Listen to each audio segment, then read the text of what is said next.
So a lot of artists have trouble transitioning from a group act to a solo act. What do you think you did specifically to overcome that stigma? I just kept my ear to the streets. I listened to everything. Overall, I enjoy making music. So I never stopped making music. I always stayed in the studio. I felt like in 2008, I got a little off track of what was going on. And then when I moved back to Memphis from LA, everything just started clicking like I used to click. So, ever since then, I stayed in the studio and I never got off track again. Yeah, and I could definitely tell you keep your ear to the streets, and I'm gonna talk about that later, especially with your work with Lex Luger. That's when I was like, back in the day, I was like, oh, he really understands what's going on in music. He's really ahead of the curve because it took people years to catch up to what Lex was doing. And honestly, it feels like people still haven't kept up with it. You know what I mean? Yeah, yeah, facts. Yep, I agree. Hey, he was the hottest little producer out, man. And he was making beats that sounded like my beats. I couldn't help but I was like, this dude's cold. Like this, it sounded different though. It sounded like because he was making it on a computer, so it was real, like digital sounding. So I thought that shit was just that shit blew me away. I was like, damn, that shit hard as fuck. This kid is dope. He's 18 years old, and I reached out to him on Twitter, and we became friends ever since then. We've been making music. Oh, that's how it started on Twitter. I kind of would have assumed that would have been like an in-person thing. Now on Twitter, I hit him on Twitter. Yeah, because Lex Luger curated my like high school years and my college years, and he was a huge influence on the music I listened to today. It was cool to see you guys work together with like Blue Dream and Lean and like all those other tapes. How do you think the New York media bias against Southern hip hop in like the early 2000s and the late 90s affected the early days of 3 6 Mafia? Well, a lot of vibes in New York, like a lot of people weren't really listen to South music like that back in the day. Uh, but it's like I say, now look, it's big. So it didn't grew over the years. We had a lot of doors slammed in our face. We performed at a lot of different places in New York, and they was like, yeah, you ain't feeling these niggas. You know what I mean? I put like this right here. It never was really like fuck 3 6 Mafia, but it was more like people didn't understand the music. Like they liked it somewhat, but they was just like, what is this? Like we dancing on stage, we crunk turned up, and they were just being still like they didn't boo us. They would just look at us all. Every time we performed in New York, they would just sit there and just look at us. Yeah, and honestly, I still kind of felt that growing up because I grew up with Jay, and it took me looking it up myself to get into Southern music and to like figure out that there's like a whole different side of hip hop because I'm from the Northeast. So it took me like a minute to be like, okay, this is what they're talking about. These are why the beats sound like this. Yep. And I always think back to that Source Awards with Andre with the speech. The South got something to say. That even though I wasn't alive when that happened, I look back and I like think about that, and I feel like that was a huge moment for Southern hip hop. Yeah, they opened the doors up, man. Outkast opened the doors up for a lot of artists. Pretty much every artist in the South on a bigger scale. Well, yeah, it's you guys and Outkast. And getting into awards with Grammy season well on its way, I kind of wanted to ask because you're in a really unique position of being one of the earliest hip hop acts recognized at a major award show with your Oscar win in 2006. How do you see the issue of hip hop representation at award show, and what do you think should be done to improve it? Um, man, one thing about me, the way I think is weird, very weird. Um, I never, when I make music, I don't make music to win anything. I make music because I love making music. So, Yeah, as I was saying on the award shows, me personally, I don't really think about winning awards. Even when I did the record with Katy Perry, I was just I got nominated for a Grammy. I got nominated for, I was thankful. I was appreciative. I showed up. I did what I had to do. We performed. And I left, and then like I didn't win, but I wasn't really tripping, you know what I'm saying? Because it is what it is. I mean, like, you know what I'm saying? You have some wins and you have some losses. So that's why I look at life. I'm more of a realistic type dude. I don't really try to think about, hey, I got to get this award or I got to make this song and make a hit. I don't even think about making a radio song or a hit or anything. I just go in the studio, make music, and then what the people decide is what they decide. I kind of like go with the flow. That's what type of person I am. do you think that there's something that can be done to make sure that hip hop's represented at awards? Do you think that like maybe a different award show should be made? Do you think that maybe the Oscars should have the Grammy should have a huge overhaul? Like what do you want to see happen? Man, you know what? I really ain't even too much. I saw what happened. But like I say, man, like the way I think, it don't really I just look at things and just be like, all right, well, that just, it is what it is. You know what I'm saying? And I have the way they, like you saying, fixing it. I mean, like, man, I'm being real with you, man. I'm gonna go back to me again. The way I look at things is like when I coming up from North Memphis, Tennessee, I never won anything. You know what I'm saying? Then we won an Academy Award. Thankful, thank God. I couldn't believe it. I still can't believe it right today. But I never really thought about winning anything. So it's kind of hard for me to talk about like, oh, they should do this, they should do, because I don't really pay attention. Like I see it. I actually sat one day at the Grammys in the board meetings and, did the votes and everything with everybody because I wanted to see what it was about. And it was a dope experience. But I don't, you know what I'm saying? Like I say, me, I don't really look at like, I got to win something. Or if I see somebody lose something, I see somebody win, I don't really be tripping, man. Like I feel like I got everything. I got 2 beautiful kids. I got a wonderful wife. Like, I don't know, man. I just be looking at, like, my mom is good. She healthy. I'll be looking at stuff like that. I'd be like, man, I made it out the hood. I can drive around in a fancy car if I want to. I got a big ass house. I got, I got stock in Fortnite. I got stock in Core Water, and I got a weed company with Gary Vee. I just think about the stuff that I feel like those are my trophies. Like you know what I'm saying? I'm a dad, you know what I'm saying? My daughter loved me, I'm playing with them every day. And You've already won everything that matters. yeah. So I that's it, man. I appreciate it. But I think it's funny that like you have this attitude, but you were one of the earliest people to get an award. Only 2 trap albums have ever been, or like Southern albums have been nominated for a Grammy. Only 2 hip hop albums have ever won Album of the Year. Like you're in such a unique position that so early on you got recognized by a major award show. Sure, it wasn't the Grammys, but I think it's interesting that you feel this way, but you were one of the earliest people to get it. You know what I mean? Oh yeah, and I'm like I say, I'm thankful for it, man. Like I appreciate everything. Them people, they treated us real nice. They let us perform. Man, they showed a lot of love, man. Like, you know what I'm saying? I appreciate that. And they even, like I say, they helped 3 6 Mafia, like, like put us on the map. You know what I'm saying? By us performing at the Oscars, nobody knew who the fuck we were. And when we performed, they was like, who is this group? So they helped our career out. So I mean, like, and I didn't expect none of that to happen, man. Like, I didn't know what was gonna go on. I didn't think we was gonna win. And I just went with the flow. Like, I didn't even, if we would have lost, I still would have been happy, man, because I kept telling Paul, I was like, dog, we already won. We made it this far. Like, can you believe we finna perform on stage at the Oscar? Like, we talked about that. Like, everybody was like, what if y'all lose? I was like, man, we still winners, dog. Like, we made it out the hood. Like, we come from Memphis, Tennessee. Like, I went from, like, niggas shooting my car window out, pulling guns. It was bad, man. You know what I'm saying? So, like, I think about that moment, and I be like, man, I made it out of that shit. Like, yeah. That was real, like, shit. I seen people getting killed, police smacking niggas. It's all kind of crazy shit, going on in Memphis. So, I don't know, man. Like, that's just how I be thinking about everything, man. I don't really. So hearing you talk about your early days makes me open up my first thing I'm going to show you. I have your Mystical Styles record. And inside, they have a bunch of – I was showing my mom this earlier, all these pictures of you back in the day. So I was going to ask, what do you think 20-year-old you would have thought of the widespread influence your music has had? If this Juicy J – I'm sorry if you weren't 20 years old exactly, but if this Juicy J knew what was to come in the future, what do you think that he would have thought?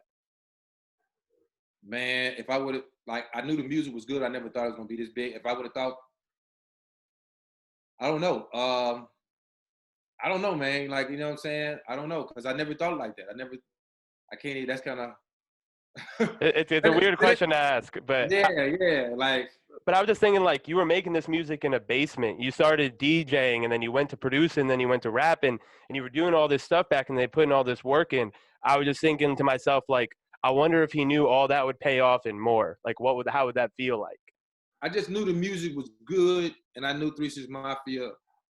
We had something special, but I didn't never think that it's gonna be around 20 years later. Like, that's hard for me to think about that, because our music was so underground and people didn't accept us like that. Maybe if people was accepting us and stuff, I probably would have thought I was like gonna be this big Michael Jackson superstar or whatever, Prince or whatever. You know what I'm saying? One of these big artists that's been around here for 50 years plus. But I just thought we were gonna make some money, and I was gonna take my money, invest it, get married, and just chill. You know what I'm saying? Have some kids or whatever and just chill. That's what I always thought about. I didn't really think about, man, we gonna fucking be the biggest fucking rap group in the world. We're gonna be the, you know, I always wanted to be big, and I was gonna keep trying to do what I do to get to that point. But I didn't know it was gonna make those kind of turns and those things were gonna really occur. I never thought that we'd be on the Oscars. Like, come on, man, that's just way out of 3 6 Mafia. Come on, like. Yeah, your influence is huge. I mean, that album's older than me, and I still listen to it all the time. You know what I'm saying? Like, crazy. What do you think is the greatest influence you've given hip hop? Man, just the motivation to keep going, man. You know what I'm saying? I meet a lot of people. They be like, man, you still out here. You still sound good. You still, like, you know what I mean? I like the vibes you use and influence. I give a lot of influence. A lot of people look up to me. They look at they look at a lot of my interviews and the mistakes I've made, and even the decisions, the smart decisions I've made in my life. They look at all that. I'm the Quincy Jones of rap.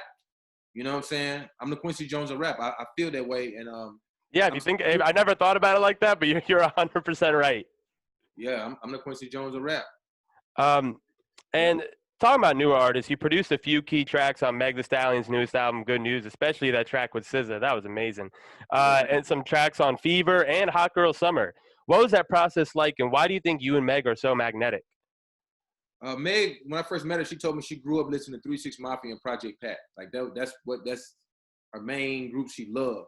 So I felt after that, I was like, oh, okay, well then, like, this is cool because all these beats I'm about to play, this ain't number 3 6 Mafia movements. You know what I'm saying? And we vibed out. You know, she good people, man. Like, we talked, we vibed out. And man, like, that's my little sister, man. I do anything for Meg Thee Stallion, man. She good people. She a genius. She killed all the songs in the studio. I call her the verse killer. And verse killer. The rest is history, man. She can rap her ass off. Like, she really, really can top tier rap. Like, that's a one of a kind. Like, people just talk about like the hits and like what she does on the radio and all this stuff, but I feel like people don't talk about enough that she can really rap. Like, it's amazing. When I heard her rap, I was like, damn. I was telling her manager, like, man, I was like, man, this girl finna be big, my nigga. Like, she finna go far, my nigga. This some serious shit you got right here, man. Like, yeah, especially with those freestyle videos. I'm like, people just forget, people just sleep, man. If you had the ability, sorry about that. You have this ability to collaborate with anyone of any age, as you can see from your new album, from like Logic to Conway. What do you think makes your sound so timeless? Man, I keep that Juicy J flavor, that 3 6 Mafia flavor in everything I do. Everything I do gonna have that 3 6 Mafia flavor, whether I do a song with Katy Perry or Usher or whomever. You know what I'm saying? You're gonna hear that Juicy J flavor somewhere in the beat, somewhere on my verse, and you're gonna be like, it'll take you back. You'll be like, oh man, I remember that flow. I remember Juicy was doing that kind of, you know. So yeah, I've always been myself on every record. And it feels like you aren't limited to your coast. Like being able to work with Conway, for example, that he's a Buffalo artist. He is New York to the core, and you guys were able to meet somewhere halfway. You don't really see that a lot.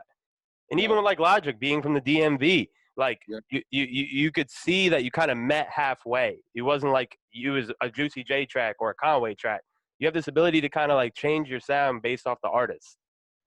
Man, I listen to these artists, man. You know what I'm saying? I listen to Logic. Logic, my best friend. I listen to Griselda, Conway, and Benny, and Gun, Westside Gun. So I mean, like, it was kind of easy. You know what I'm saying? Like, we talked on the phone. Them some good dudes. Me and Logic, we always hanging out. You know, when we get a chance and hanging around the family and stuff like that. So like, the vibes is there, man. So like, I sent Conway a couple of records. I actually sent him maybe 3 beats. He knocked out 2 songs for me. He said, man, OG, I cut 2. He said, your shit's so hard, I cut 2 records. And you ain't heard the other one. The other one is crazy. Yeah, where's that second one? Is it going to be on hit? You know what? I'm not going to ask because I know you can't say nothing, but I can't wait to hear the second one, man. I love hearing East Coast rappers over Southern production because it just brings something out. Like Big Pimpin' with UGK, like the whole, like how they met in the middle, like just hearing Northeast rappers over Southern beats, it's like wine and cheese. Yep. So yep. Hopefully, I'd say blink twice if I'm going to hear it soon, but you're wearing sunglasses. All right. If you could produce an entire album for one new artist, who would it be and why? Um, I would like to do something for Adele. I love Adele's voice, and I think with my beats and her voice, because she has that dark, vibey, spacey kind of voice over my dark beats. You combine those two together, I think we could create a new sound. You know, You know what's so funny? Every single rapper I ask who they want to work with, every single interview I've had, they said Adele. Jack Boy, like everybody I've asked, everybody loves Adele. And I love Adele too, with all my heart. And I would love to hear how your production would work with her voice, because you're right. She has that like deep, bassy tone. And the thing that you do best on your beats is that bass. So I think that could come out really well. Um, how does it feel to see the fruits of your labor in regards to the influence you had on Southern hip hop and music as a whole? Like, how does it feel to see where your seed planted and see the tree grow? man, this shit is it's amazing to me, man. Blessing every day. You know, it's like a lot of times I can't believe it that people still listen to the music. Like I don't even try to look at the charts or look at what's going on. I just, sometimes I come across, Instagram, of course, and Twitter, which I be on, and I see people like, man, this shit jamming. I get phone calls like, shit, I work hard on this shit, but I don't, I'm always nervous. I'm like, man, I hope they like it. I hope they like it. But everybody always fuck with the shit, man. Like it's amazing, man. Like I'm watching my kids grow up, and my music is still relevant. Hella relevant. It's crazy. Do you ever feel like your influence on music gets boxed into just Southern hip hop? I wouldn't say that because I mean, like I do songs with Katy Perry. I'm dipping in everything. I'm in pop. I did a couple of country songs with a dope ass artist that's coming out the South right now, and yeah, man, I dip in everything, and it's still Juicy J. Like when you hear it, you're like, oh, that's Juicy J. I don't have to get out of my element or nothing to change anything. It's still me. Exactly. And time again, you're kind of ahead of the curve of who's popping in hip hop. What do you look for in a new artist when you're deciding who to work with? Originality, you know, stuff like that. Just doing their own thing. Something that sticks out, like they say, like a sore thumb. Something that sticks out, like make you be like, oh shit, what's this? What's that? When I started working with The Weeknd, I was listening to his shit. I was like, man, this shit sound like some trippy space music. You know what I'm saying? I would listen to that man's shit all day. And then I hit him up on Twitter, like, what's up, bro? Yeah, you're very active on Twitter. I would have loved to see you and Ariana Grande get in the studio, man. Every time you like tweet up in the morning and you're like, yo, let's work. Like you're very active and you really try to expand and work with young artists. It's really nice to see. Yeah, one thing about me, man, like I'm not afraid. I got money. I'm not tripping on anything, and I don't even think it's never about that. But like, I'm not afraid to reach out to somebody. I don't be like thinking I'm too big or some shit. You know what I'm saying? And to each his own. Whoever how they do what they do. But if I like your music and I'm listening to you and I'm following you, I'll probably hit you up and be like, yo, shit, let's work. I fuck with your music. I fuck with Ariana Grande music. I sat next to her at the Video Music Awards like a couple years, actually 3-4 years, I think 3-4 years ago. And she's cool, man. Like, she real cool people, man. You know what I'm saying? I talked with her for a little second. But she good people. That Positions album serious. That her new album is real serious. That album is crazy. She just need that Juicy J, man. That Juicy J. Once she put that Juicy J on there, I think everything is gonna just come into place. Butt cheeks, man. It's gonna... Yo, there's no one I want to collaborate more than you and Ariana Grande. I would pay top dollar to hear that collaboration. Everything will come together, man. I'm telling you, man. Like, she a genius, man. I see the way she be singing, man. She be arranged on her voice. Like, she amazing, dog. I think it'd be great if we did some music together. And what's something in the development of Southern hip hop that surprised you over the years? Some developments say that again, development in hip hop that surprised me? In Southern hip hop specifically. Like something that's come up that you're like, oh, I didn't really expect that to happen.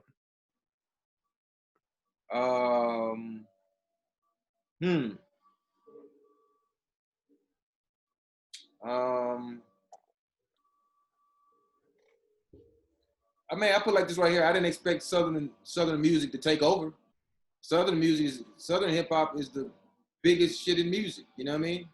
It's being real. Like, I didn't expect that because people used to downplay the South. Like, oh, no, let's play this, don't play that.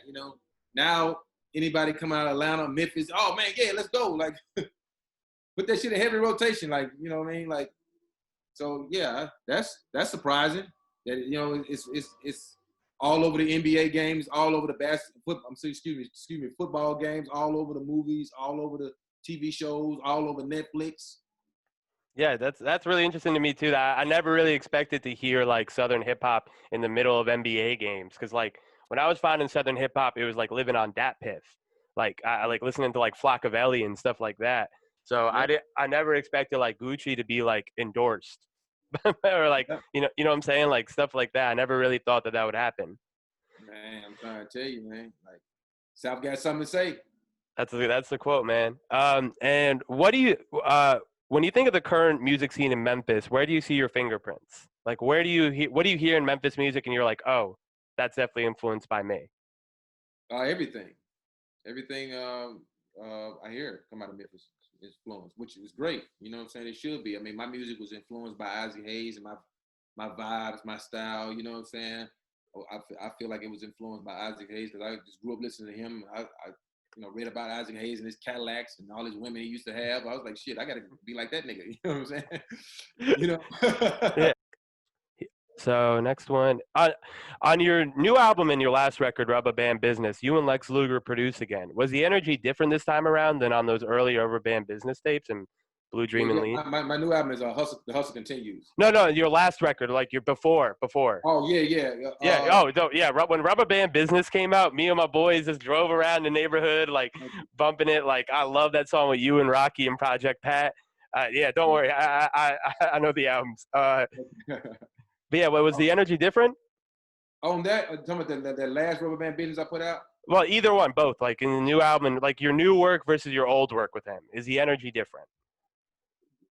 On that last Rubber Band Business, it was a lot going on with that album. When I didn't really want to put that album out because it wasn't really put together right. It wasn't finished. You know what I'm saying?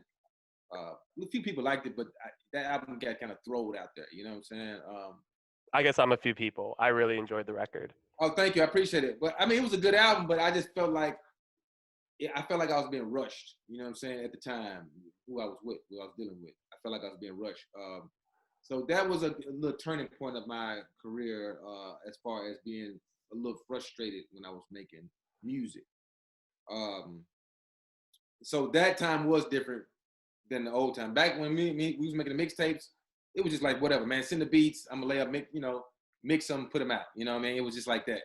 On that, the last Rubber Band Business, that was more about, oh, we gotta get the samples clear. We gotta get this. Gotta get it. It was a lot of crazy shit going on at that time. And what about the new album? Because he has a couple beats on there. Yeah, he got one joint on there. We did Goddamn High. We produced that together. That was cool. Like, it was like, that's 100% ran by me, owned by me. So I'm free to do whatever I want to do. So it felt like the mixtape days. So, I called him up. He was like, cool. I just got off the text with him like a few minutes ago or whatever. And we text all the time. He sent me beats all the time. So yeah, it's cool, man. We back good. Well, I mean, we've been good, but like it's the vibe of how I want my music to go is great. You know what I'm saying? Just like I want to do it. My videos come out just like I want them to be. It's not no compromising. It's not nobody else. That's music to my ears, man. I hate to see older artists, and no offense calling you older, but older artists being trapped in places that it's obvious that they don't want to be. So it's cool to know that this whole record was holistically you. Yeah. Yep. On Pull Up, you talk about the pain of loss and suppressing it by drug use, something you talk about frequently. Why do you think it's taken so long for some listeners to understand that aspect of drug use in Southern hip hop?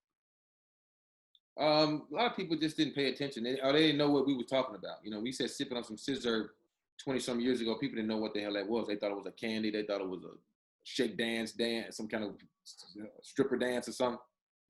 But now, it's sad that people have been passing away, and now everybody's focused like, why is this happening? Oh, they're talking about drugs on this song. They're doing these drugs. They're over, blah, blah, blah, whoop de whoop. So, yeah, I think now because people have been passing away, people are, the media and the law enforcement is paying close attention because a lot of people are dying, man. Like, it's fucked up. You know what I'm saying? It's bad. RIP to everybody that's passed away. so many friends and so many artists that I know, you know, passed away to drug overdoses and shit. It's crazy. Yeah, and yeah, sorry for your losses, man. I really, I could feel the hurt when you were doing the intro and you were saying RIP to all these people. I couldn't even imagine. Yeah, it was. You know, it's weird. The first time I kind of picked it up wasn't Southern hip hop. It was actually Chief Keef. Like the first time I heard Chief Keef and I heard him talk about drugs and stuff like that, I didn't take it as like, oh, I'm doing this for fun. It was like, oh, I'm doing this because I'm traumatized because I've seen so much shit. Like I have to do this. And Fredo Santana echoed the same thing. So that was the first time when I heard that. I was like Yeah. in high school. I was like, this is different than anything else I've ever heard. Mm-hmm. Um, and you're the face of a few cannabis brands. And with states recently legalizing weed and advocates advocating for pardoning people with low-level drug offenses, what do you think should be done as retribution for people who have suffered from the war on drugs? People that's locked up, right? You Yeah, saying? yeah, yeah, yeah. Yeah, they should let them out. They should give them some money, man. Take care of them, man. There's a lot of folks been locked up for weed for like 50 years, and now they legalizing this shit. That shit crazy to me, man. But that shit crazy, man. Like when you think about that, like you've been locked up 50 years, and all of a sudden, oh, it's legal. Like what the fuck? And Then then there's entrepreneurs in Colorado doing it in like bars, and people are sitting in jail for dime bags. they letting a lot of people out, but it's moving. I heard it's moving real slow. You know what I'm saying? I heard the process is moving real slow. That's fucked up, man. I don't know, man. That shit crazy to me, man. No, it makes me livid, and that's why I wanted to ask you about it because obviously, being the face of cannabis brands, you kind of have an influence in that market now. Yeah, man. Let these people out, man. Like I give these folks a job, man. Like try to help these motherfuckers out, man. Because that ain't cool, man. You know. That's not Exactly. cool. Um, and my last question: a few days ago was the anniversary of Pimp C's passing. Rest in peace, obviously. And one of his most iconic moments was a track you produced with DJ Paul, International Players Anthem. When you reproduced the Project Pat beat, did you think that song would have the impact that it had? Yeah, yeah. I didn't. No, I didn't think it was gonna have that impact. Me and Paul didn't think that. When we put that out with Project Pat, and then when Pimp C asked for it, I mean, Pimp C a genius, man. Like he was in jail. Yeah, yes, for in jail, and from the Project Pat, from like his early tapes, I did like a whole project on this song back in grad school, actually. Yeah, and he was like, man, I want to use that same beat y'all produced on that Project Pat out, man. We gave him that beat, and he put first we was on there at first, but the label wouldn't even give us clearance on the song. I don't know why. I didn't even know that shit had happened, but before I knew it, Pimp C had put Outkast on it. But it was all good though. I wasn't tripping, you know what I'm saying? Pimp C, my family, man. Like, that was my family, like, so I wasn't tripping. That was like my brother. Did you ever think it'd be like a wedding song? Is that something when like you first heard it? Did you ever think that people would want to be playing that? Because I want that played at my wedding. I would love that song to be. It is going to be played at my wedding. Yeah, after when the video came out, I thought it was. I mean, like, it's a legendary record, man. Like, you're right. You can play that at your wedding. I mean, you should. No, I will. I will. I promise you, I will. I'll say it right here on camera. I will. It will be played first song at my wedding. Yeah, that shit classic, man. The whole concept of that record, man. Andre 3000, Big Boy, Juicy J, DJ Paul, production, Pimp C, Bun Beat, man. Come on, man. That's legendary. Everybody on that song was a legend.